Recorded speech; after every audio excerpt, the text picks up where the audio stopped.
Abra sua Bíblia, por favor, no livro de Atos, capítulo 8, aliás, desculpa. Capítulo 8.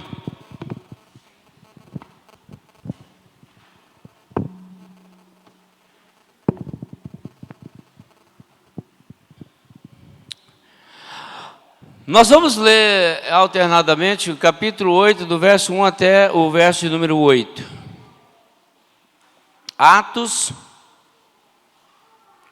8, 1, 8.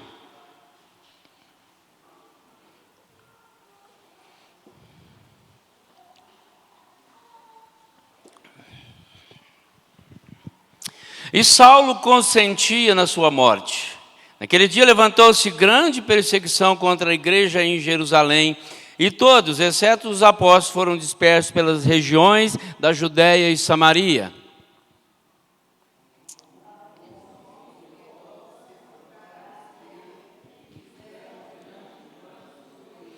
Saulo, porém, assolava a igreja, entrando pelas casas, e arrastando homens e mulheres, encerrava-os no cárcere.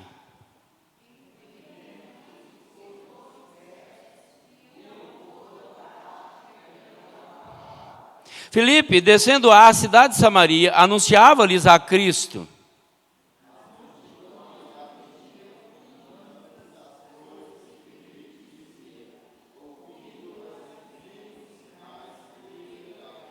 Pois os espíritos imundos de muitos possessos saíam gritando em alta voz, e muitos paralíticos e coxos foram curados.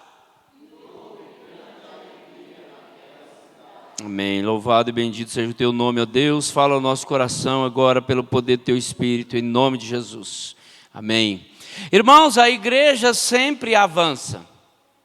A igreja prevalece. E ela não só prevalece, como ela também avança.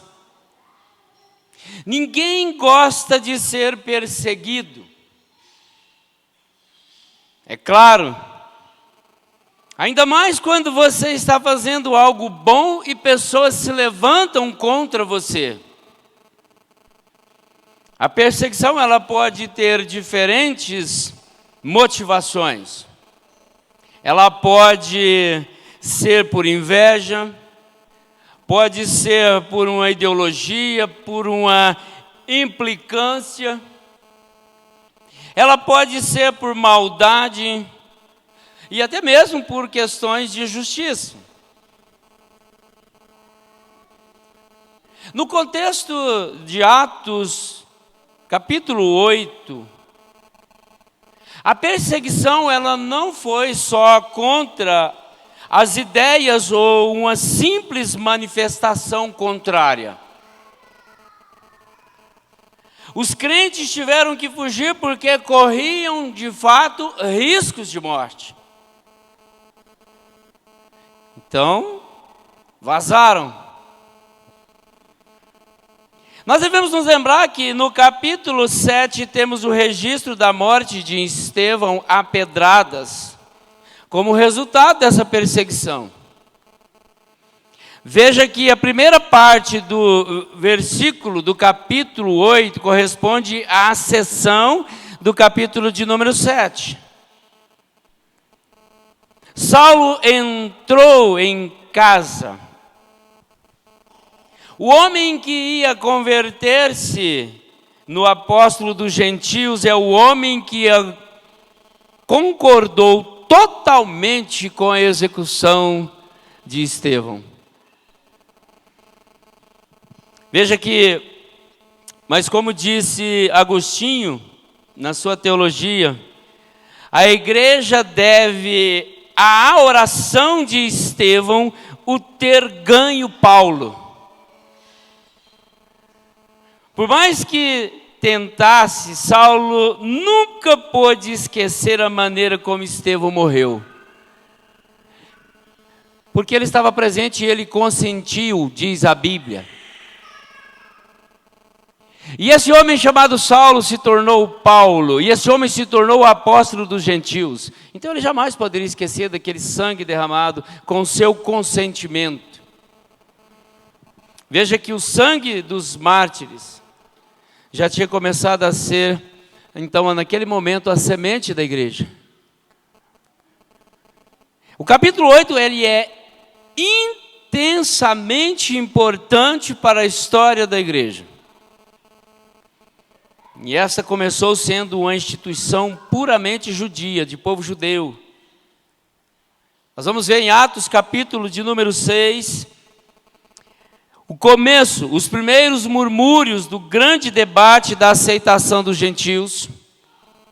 Estevão tinha tido uma mentalidade muito acima dos limites nacionais. Agora o capítulo 8 nos mostra a igreja expandindo-se.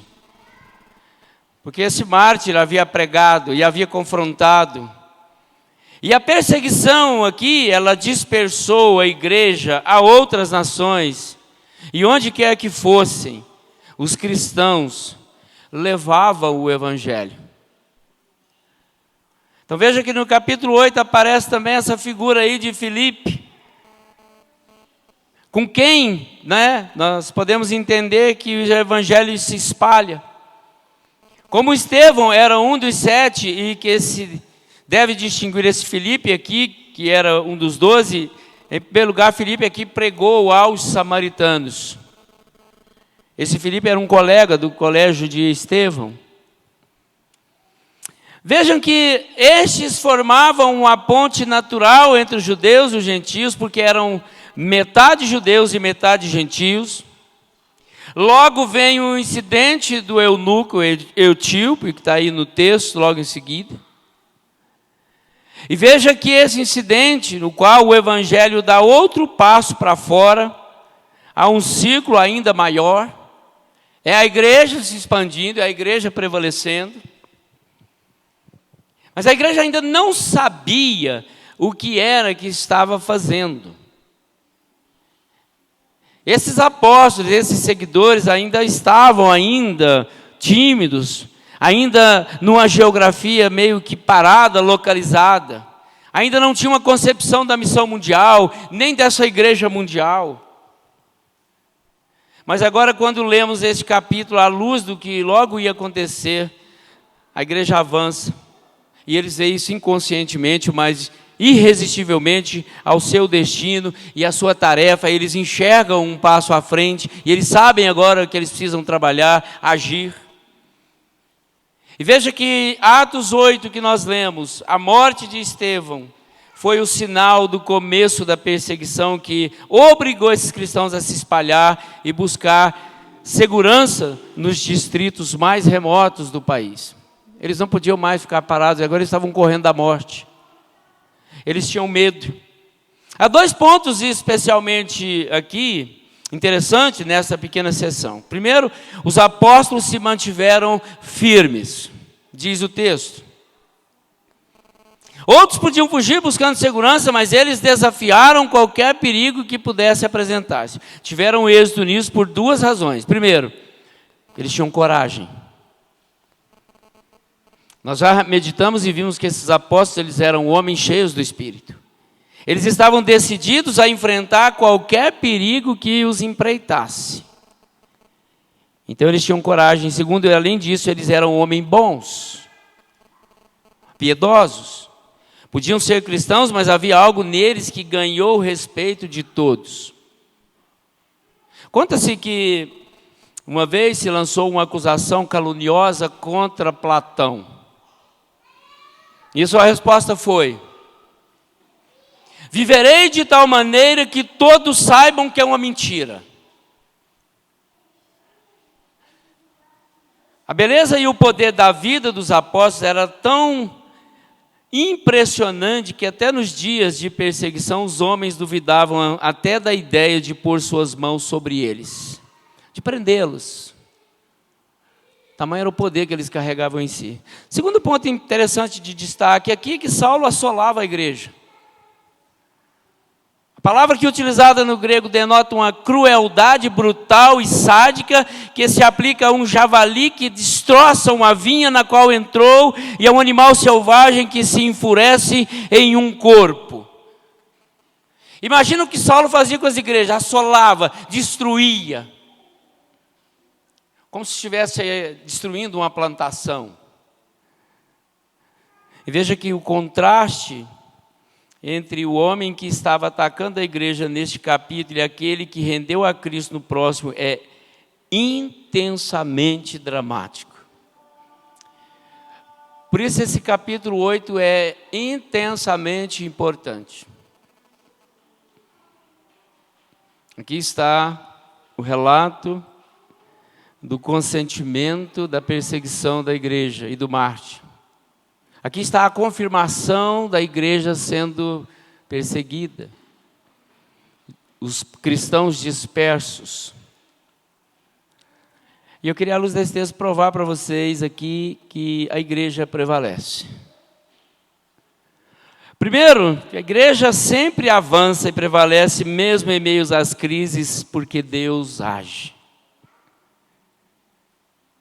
Veja que nos primeiros versos que nós lemos, e Saulo consentia na sua morte. Naquele dia, diz o texto, levantou-se grande perseguição contra a igreja em Jerusalém, e todos, exceto os apóstolos, foram dispersos pelas regiões da Judéia, Samaria. Alguns homens piedosos sepultaram Estevão e fizeram um grande pranto sobre ele. Saulo, porém, assolava a igreja, entrando pelas casas, e arrastando homens e mulheres, e encerrando-os no cárcere. Deus age no meio da perseguição. Saulo era um membro do Sinédrio, entretanto, sendo ele da Sicília, era sem dúvida um membro da sinagoga que discutiu com Estevão, bateu boca com Estevão, ouviu o grande sermão de Estevão no capítulo 6. Até esse momento aqui, então, a igreja não demonstrava nenhuma inclinação de levar o evangelho a todo mundo, ou seja, permanecendo em Jerusalém, apáticos, quietos, tranquilos. E veja que Deus usou a perseguição que se seguiu à morte de Estevão como um meio providencial para a extensão do evangelho além de Jerusalém. Porque diz o nosso texto agora, a Bíblia está dizendo para nós que aqui eles estavam dispersos, agora eles estão andando, eles estão saindo das regiões de Jerusalém, talvez da zona de conforto, e estão indo para outros lugares, coisa que até então eles não faziam. Os crentes da congregação de Jerusalém foram espalhados por toda parte, mas os apóstolos puderam permanecer na cidade, dando estabilidade à igreja, orando, enfrentando o caos. Irmãos, percebe Deus agindo? Percebe Deus no meio das perseguições, no meio da assolação, no meio do mártir, Deus agindo? E veja que o espírito aqui, instigador dessa perseguição, foi Saulo. E ele se convenceu de que esse novo movimento que proclamava um criminoso crucificado como Messias não podia ser de Deus. Até então ele tinha esse convencimento no seu coração. Irmãos, nós veja que Deus usa tudo isso, usa essa perseguição, usa a morte de Estevão, usa todo esse cenário para que a igreja pudesse avançar, para que a igreja pudesse sair de Jerusalém, pudesse ir a Samaria, Judéia, ir até os confins da terra, e a igreja começa a se expandir. Então Deus age. Nada para a igreja de Deus. E é interessante a gente notar aqui essa transição desse personagem chamado Paulo, porque até aqui então ele assolava, entrava nas casas e arrastava multidões aos cárceres.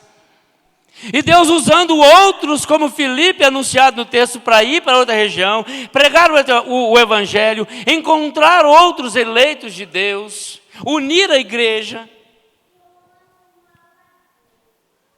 Irmãos, o que nós vemos aqui em Atos 8, a perseguição não parou a igreja, mas potencializou o seu crescimento, a sua expansão.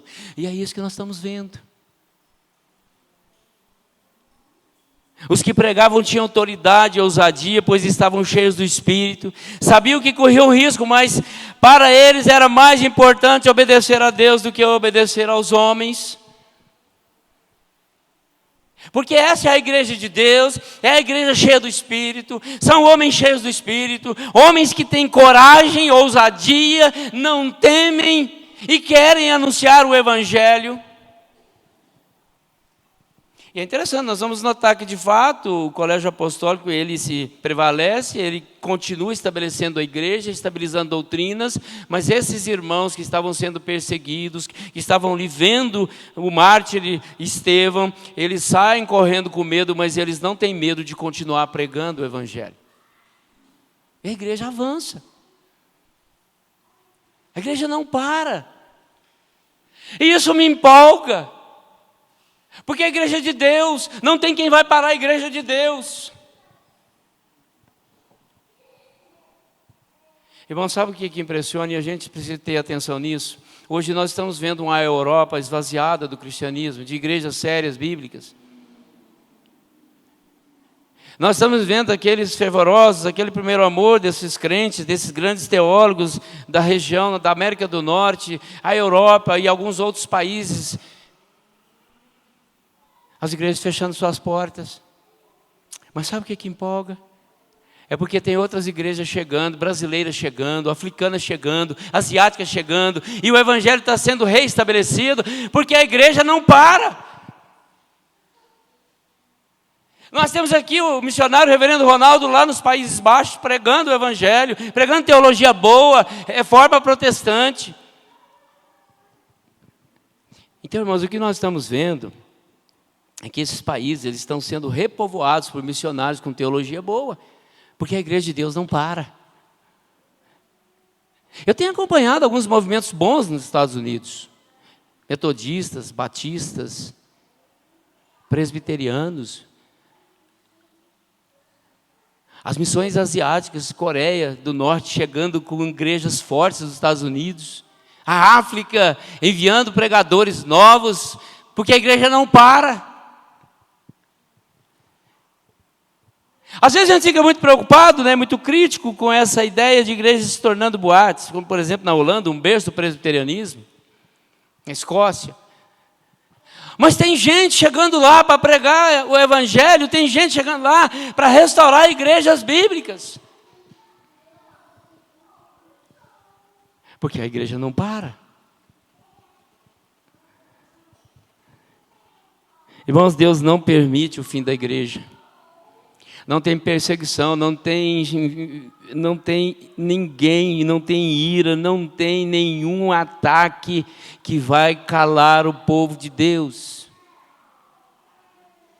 Não tenham medo. Às vezes nós temos um senso muito crítico.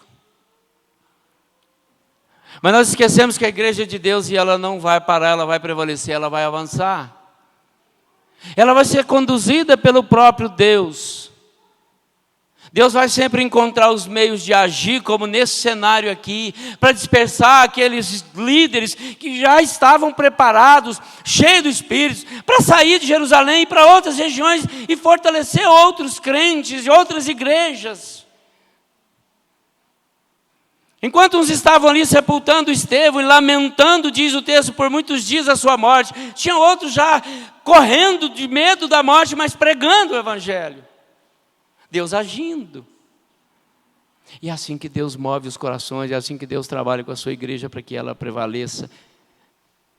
Veja que a segunda coisa que nós defendemos aqui, que a igreja prevalece, porque a força da igreja é o Evangelho. Não é uma liderança, não é um líder. Veja que no verso 4, entremente os que foram dispersos iam por toda parte pregando a palavra. E diz o nosso texto no verso 5, Filipe, descendo a cidade de Samaria, anunciava-lhes a Cristo. Eles não estavam ali lamentando e anunciando o mártir Estevão. Eles não estavam ali lamentando e pedindo a prisão de Saulo. Porque no agir de Deus, a missão deles ali era pregar a Cristo. Era pregar a palavra, e a força da igreja, ela prevalece porque ela é mantida pelo poder da palavra. E é muito bom isso,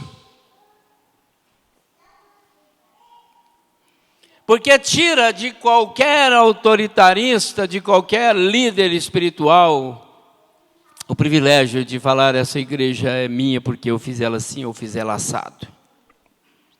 Veja que no verso número 6, as multidões atendiam unânimes. Atendiam unânimes o quê? A palavra, porque a palavra era pregada por Filipe e ela era pregada com fidelidade. Veja que primeiro Lucas está registrando aqui a expansão do evangelho em Samaria. Veja que os samaritanos eram descendentes de uma mistura do remanescente de Israel com estrangeiros que foram introduzidos em Samaria pelos conquistadores assírios. Quando as classes superiores foram levadas para o exílio, já há uma mistura aqui de gente na igreja que está próxima a Jerusalém.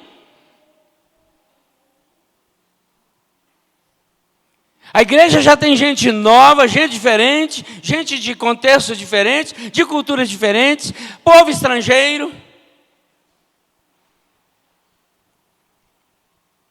Veja aí que nós vamos ver, a cidade de Samaria foi reconstruída por Herodes o Grande, nos moldes de uma cidade grega, e recebeu o nome de Sebastião, um homem que era em honra de um dos imperadores romanos. Uma cidade reconstruída para o ego, para a vaidade. Mas a mensagem que Filipe pregava em Samaria foi o Messias, Cristo. Ele falava daquilo que ele tinha convencimento, ele falava daquilo que ele viu. O texto diz que Filipe pregava uma mensagem poderosa, o Cristo ressuscitado. O poder da igreja está na mensagem, no evangelho, Cristo ressuscitado. Não é num grande imperador, não é numa grande placa de igreja. É por isso que a igreja prevalece. E diz o nosso texto que esse povo recebia unânimes a palavra. Isso é tão bom, né? A palavra pregada com fidelidade, ela é bem recebida. A palavra pregada com fidelidade, ela produz os seus efeitos. Eu falei aqui de manhã da alegria que eu tenho de vocês. Porque nós estamos aqui pregando, eu creio que os irmãos veem isso, nós estamos aqui pregando, tentando anunciar da melhor forma, fiel à palavra de Deus, e vocês estão unânimes, recebendo a palavra. Quando Esdras abre a palavra, o povo pós-exílio, quando Esdras sobe a um púlpito, talvez um tablado, quando ele abre para ler a palavra de Deus ao povo que estava sedento por ela, diz a Bíblia que eles pararam para ouvir atentamente o que Esdras falava, porque eles tinham sede da palavra de Deus. Hoje de manhã nós falamos aqui sobre o culto a Deus, um culto centrado a Deus. A importância da mensagem ser Deus, cristocêntrica. Porque é isso que faz a igreja prevalecer, e é isso que faz vocês e esses ouvintes aqui de Filipe estar ouvindo unânimes, atentos. Eu quero ouvir o que Deus quer falar comigo, porque a palavra de Deus é que transforma, ela produz resultados. Diz aqui o nosso texto que o testemunho, os sinais que Filipe operavam eram visíveis. Um homem pregando cheio do Espírito, a mensagem poderosa sendo pregada de forma fiel, as pessoas queriam ouvir. Diz o nosso texto que os demônios eram expulsos, porque tinham unção, tinha interesse de cura, de manifestações gloriosas de Deus em pessoas endemoniadas. A palavra que faz isso.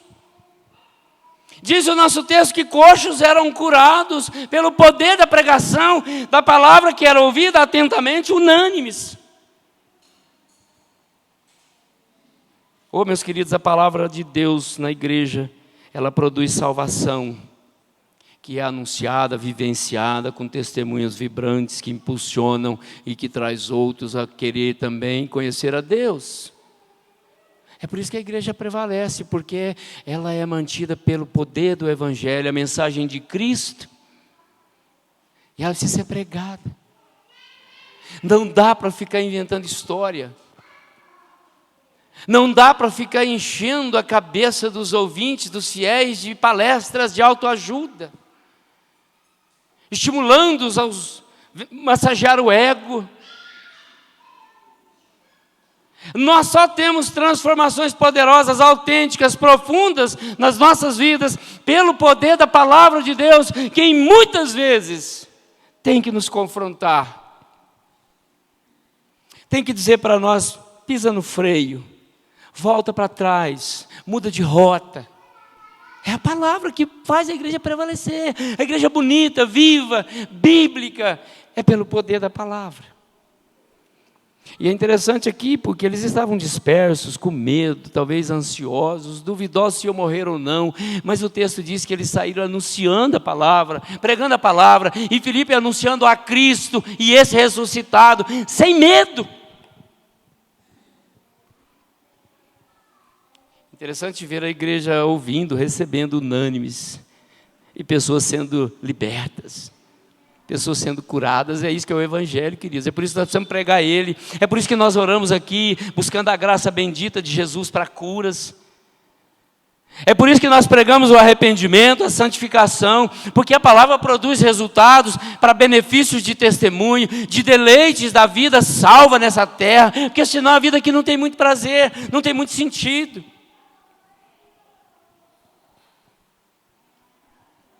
Queridos, por isso que a igreja avança. O Evangelho é o poder de Deus que transforma tudo. É um instrumento de Deus para mudar o mundo, mudar a história. E eu tenho visto, de fato, as igrejas sendo renovadas na América do Norte, nos Estados Unidos, em todas as regiões. Eu tenho visto na Europa chegando igrejas reformadas, bíblicas. Eu tenho visto congressos. Eu tenho visto os coreanos investindo, os asiáticos investindo. Eu tenho visto a coragem dos africanos, mesmo com poucos recursos, pregando uma mensagem bíblica transformadora na Europa, nos Estados Unidos. Porque chama a nossa atenção, né? Às vezes a gente vê o berço do presbiterianismo, a Europa com tanta força, com boa teologia, grandes teólogos, Spurgeon, Calvino na Suíça, outros teólogos bons e importantes na França. A França hoje um país entregue ao pecado. Mas a gente vê interessados, pessoas que querem evangelizar de novo essas nações. A igreja avança, queridos, porque Deus age. A igreja avança porque o Evangelho é poderoso. E o Evangelho não é calado. Ele é pregado. E que bênção a gente poder entender isso como missionários, como igreja. E pregar esse Evangelho porque ele pode tudo. Ele transforma. Ele muda história. Continue pregando, continue entusiasta do reino. Continue vibrando por ser um eleito, família de Deus, povo de propriedades exclusiva de Deus. Prega esse Evangelho com a sua vida. E a terceira defesa do texto aqui, a igreja avança e prevalece, porque ela é um lugar de regozijo do povo de Deus. A igreja é um lugar de alegria. Finaliza aí o nosso texto e houve grande alegria naquela cidade. Por quê? Porque a igreja está mais forte ainda. Está mais bonita. Ou seja, morreu um líder do colégio ali de liderança, mas a igreja entendeu que aquilo era uma proposta de Deus, a igreja avançou, cresceu, o Evangelho continuou sendo pregado, e diz o nosso texto que houve alegria na cidade, porque a igreja chegou em outras cidades.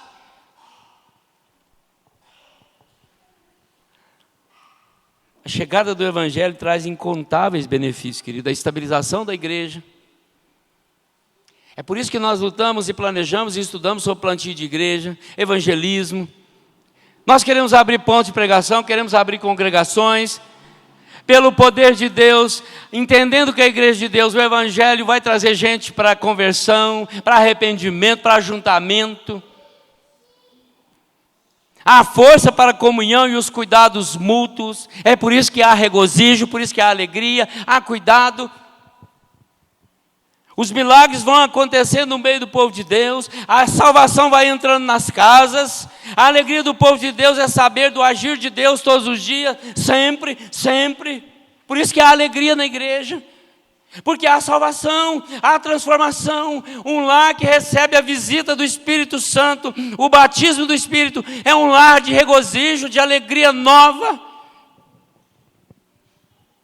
Não é mais a mesma coisa, não há mais aquele espírito de guerra. Por isso que o nosso texto diz que houve grande regozijo, grande alegria naquela cidade. Chegou a igreja. Eu não sei você, mas eu fico muito feliz de ter uma igreja presbiteriana aqui na nossa cidade, Lago Azul. Pode ter mais. Tem outros irmãos servindo a Deus como nós aqui, com regozijo, com alegria, com ajuntamentos legítimos, honestos, abraços fraternos, servindo como nós, com regozijo, com alegria, porque há salvação nas casas.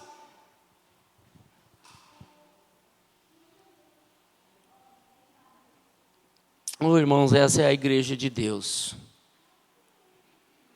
Eu penso que como igreja de Deus hoje nós somos ou devemos ser o povo mais feliz dessa terra. Se não somos, devemos ser. Se não estamos vivenciando os melhores dias, as melhores alegrias, nós precisamos revisar. Ainda percebemos um desânimo, pouco entusiasmo, muitos ainda, com pouco ânimo com Deus. Lembre-se, você é povo de Deus, você é propriedade, você é escolhido, amado, separado para cuidado. Deus sempre cuidou do seu povo, Deus sempre pediu separação do seu povo, santidade, separação, para cuidar deles. E é por isso que há regozijo na igreja. Por isso que Paulo diz, alegrai-vos sempre no Senhor, outra vez vos digo, alegrai-vos, porque você é filho de Deus. Você pertence à igreja presbiteriana do Lago Azul. Você pertence à igreja presbiteriana do Brasil. Tem várias espalhadas por todos os cantos aí dessa terra, desse Brasilzão. Por onde você for, você vai encontrar uma provavelmente. Por isso que nós precisamos ser o povo mais alegre da terra. O povo mais feliz. Somos o povo de Deus que terá a presença de Deus, não só hoje, não só amanhã, mas eternamente. E eu creio que essa alegria, esse regozijo aqui, houve grande alegria naquela cidade, é porque a igreja chegou. Os apóstolos estavam fazendo de tudo para estabilizar a igreja entre gentios e judeus. Para que houvesse festa, alegria. Para a gente entender que as culturas são diferentes, os jeitos são diferentes, as vestes são diferentes, mas nós somos um povo de Deus unido pelo mesmo Espírito, a mesma fé, um só batismo, e é por isso que tem que haver alegria, regozijo na igreja. E isso deve empolgar mesmo em meio às lutas da vida, às perseguições, às críticas, os ataques, às vezes até ignorantes. Olha, eu não estou muito me importando com a sua pressão psicológica, com o seu ataque, com a sua crítica com relação à minha fé. Eu estou servindo o meu Deus com alegria, porque eu pertenço a Ele. Eu não sei você. É isso.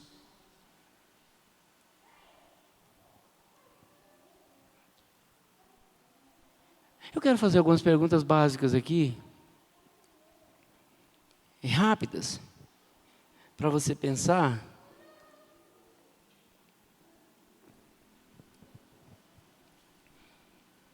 Como você está se sentindo como povo de Deus, família de Deus? Essa é a primeira pergunta. A igreja prevalece, porque ela é de Deus.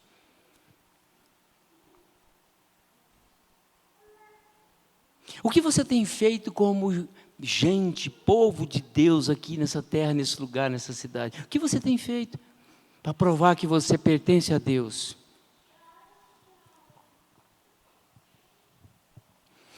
A igreja, o ajuntamento, a comunhão, tem feito diferença na sua vida? Tem sido bom? Pertencer a Deus e poder ser útil a Deus, tem sido bom para você na sua caminhada?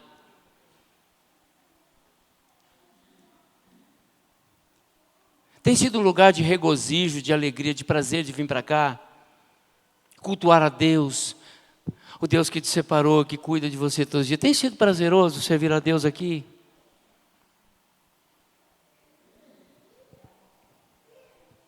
A comunhão íntima com Deus e com os irmãos aqui tem te feito bem? Está sendo gostoso? Você sai de fato da sua casa para vir cultuar a Deus com entusiasmo, de ouvir a palavra de Deus e ter um abraço, receber um abraço, ver os irmãos. Tem sido bom isso? Servir a Deus como filho de Deus tem sido prazeroso? Servir a Deus tem sido prazeroso? Ou tem sido automático, mecânico, ou porque eu tenho um cargo, ou porque eu tenho um compromisso estatístico com a igreja, porque o pastor cobra? Tem sido prazeroso servir voluntariamente? Eu falei no acampamento para os meninos sobre a multidão de mais de 5.000 crentes que viviam unânimes, mente e coração unidos. E no final eu perguntei para eles: como vai você? Você está bem? Você está precisando de alguma coisa? Você está precisando de um abraço? Você está precisando de uma oração? Você está precisando de um aconselhamento? Você está precisando de um amor diferente? Você está carente? Porque nós somos a igreja que vai prevalecer, que Deus vai cuidar, que Deus vai amar. É a igreja que vive pelo poder do Evangelho. O Evangelho tem sido bom na sua vida. A igreja está sendo boa na sua relação fraterna, lá dentro do lar. E a última pergunta que eu quero fazer: o seu testemunho está à altura de um filho de Deus? Está à altura? Está convencendo que você de fato ama a Deus e é filho dele? Irmãos, são perguntas. Agora, vejam bem. Se essas perguntas não estiverem sendo respondidas positivamente, tem algo errado, que precisa ser revisado, que precisa ser corrigido, não pode ser escondido de Deus. Se todas essas perguntas que eu fiz não têm sido respostas boas na sua mente, no seu coração, precisa de correção, precisa de ajuda. E se precisar de ajuda para responder essas perguntas, se precisar de apoio, de oração, de aconselhamento, não deixe para depois. Porque você pertence à igreja de Deus que avança, que prevalece, que vive pelo poder do Evangelho, que é pregado fielmente, e tem que ser uma igreja alegre, tem que ser uma igreja vibrante, tem que ser prazeroso estar aqui, tem que ser prazeroso estar ali testemunhando que você pertence a Deus, tem que ser prazeroso,